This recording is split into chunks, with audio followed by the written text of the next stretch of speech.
నాగోల్ పరిధిలోని Snehapuri road number 12లో ప్రొపరేటర్లు జి లావణ్య, జి చంద్రశేఖర్ నేతృత్వంలో నూతనంగా ఏర్పాటు చేసిన గణేష్ ఆయిల్ మిల్ ను గురువారం నాడు ఘనంగా ప్రారంభోత్సవం చేశారు. ఈ సందర్భంగా ప్రొపరేటర్ చంద్రశేఖర్ మాట్లాడుతూ గోల్డ్ ప్రైజ్, గానుగ నూనెలు, డ్రై ఫ్రూట్స్, అన్ని రకాలైన బియ్యం, మిల్లెట్స్ మంచి క్వాలిటీతో అందుబాటు ధరలో లభిస్తాయని తెలిపారు. అలాగే అన్ని రకముల నూనెలు పట్టబడును, అమ్మబడును అని అన్నారు. మొత్తం మావి 4 బ్రాంచ్లున్నాయని, ఇలాగే ప్రజలు మమ్మల్ని ఆదరిస్తే మరిన్ని బ్రాంచ్లు నెలకొల్పి ప్రజలకు మంచి క్వాలిటీతో కూడిన వస్తువులను విక్రయిస్తామని అన్నారు. ఎవరైనా ఆర్డర్ చేస్తే 10 కిలోమీటర్ల పరిధిలో ఉచిత హోమ్ డెలివరీ చేస్తామని అన్నారు. మరిన్ని వివరాల కోసం 9030306265 నెంబర్కు డయల్ చేయాల్సిందిగా కోరారు.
స్నేహపురి కాలనీలో కొత్త బ్రాంచ్ ఓపెన్ చేసాం మేము.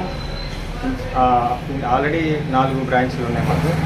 ఇక్కడ నూనె ఇక్కడ లేదని చెప్పి ఇక్కడ పెట్టాము. Dry fruits, millets, organic foods, oils ప్రతి ఒక్కటి పట్టి ఇస్తాం మేము ఒరిజినల్ నూనెలు ఇస్తాము. రీజనబుల్ రేట్స్ ఉంటాయి. మా దగ్గర తీసుకోవాలని ప్రార్థన. ఈ వివరాల కోసం ఈ నెంబర్ డయల్ చేయండి 9030306265. ధన్యవాదాలు.